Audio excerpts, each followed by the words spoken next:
Hi guys, and welcome to part 2 of the Tauriel reverse spin.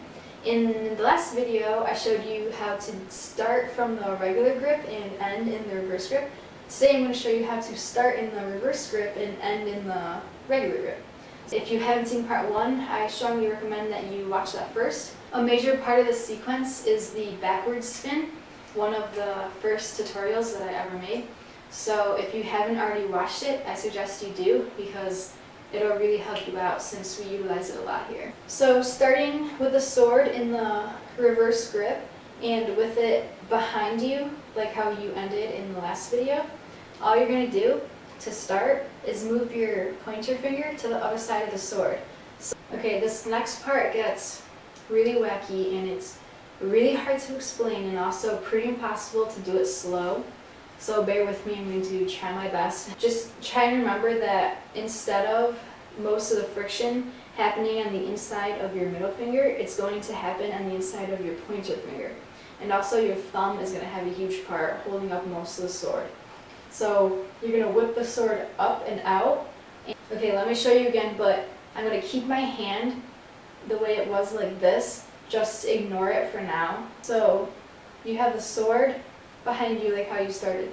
Bend at the elbow and at the wrist.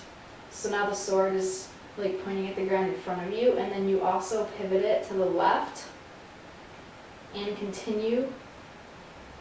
So you go all the way to the left till it's parallel, and now pivot to the right so that's pointing straight up. And now this is how your hand is going to end up. So this is where the momentum comes in. Doing this gives you the momentum you need to move your fingers around into this position right here. All I do is move my thumb and allow the sword to pivot in my hand. Like when we start, our thumb and our pointer fingers are on the same side and our useless 3 fingers are on the other side, and the sword hilt is also resting in our palm. When we end, the sword is out of our palm, forming a 90-degree angle with our hand, and our thumb is, rather than being next to our pointer finger, it's behind.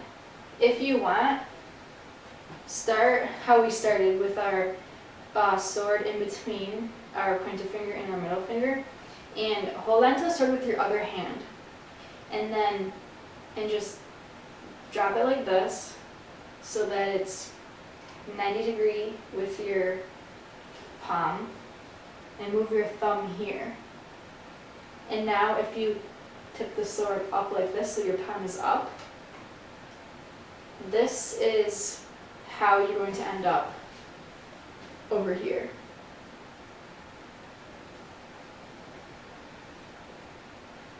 Okay, so you've done this where your hand is like this.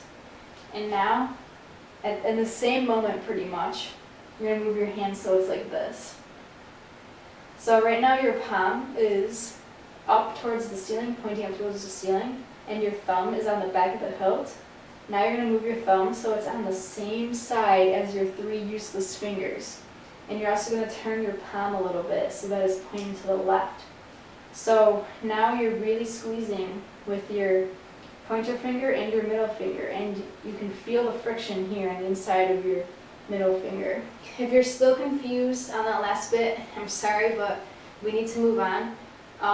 Trying to explain each little step is really difficult, but I'm sure that once we get the whole thing down and then go back and try and work it, then it'll make a lot more sense. So just hang in there if you aren't quite getting it.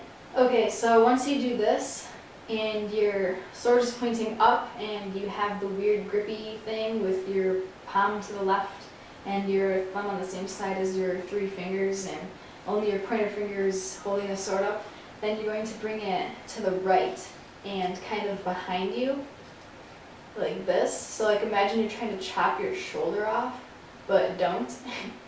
And you're going to really feel that your pointer finger is doing all the work here, which it kind of is. And then continue it down, and you're going to really need to bend your wrist backwards here. And then just continue just like a normal reverse spin or a backwards spin. And once you're here, all you have to do is don't move your thumb or your pointer finger, just move your 3 fingers to the same side as your pointer finger, and now you're in a normal grip. From the top with your sword in that weird reverse grip, you're going to bring it up and whip it around, and now your fingers have adjusted. And now bring it down and around and continue the reverse grip or the backward spin, and then just move your 3 fingers so that now you're in a regular grip. So forward and around, so the sword is up and you have your fingers in the weird situation. You can move your thumb to the side, put the sword down, slice your shoulder off, continue it around. When you get to here, pivot your hand to the left, jut this wrist out, and then move your 3 fingers around to the other side of the hilt, and you're in a regular grip. And just like in the first one, you can break this down into 2 separate motions. The first is just bringing the sword up and pointing it straight up, and then the second motion is the reverse or the backward spin, where you change your grip. So at the point where your grip changes, that is where the 2 motions get separated. So remember in the first video, it started with the down motion, or started with the forward spin and then ended with the down motion. In this one, it starts with the up motion and then ends with the reverse spin. So first motion, second motion. 1, 2.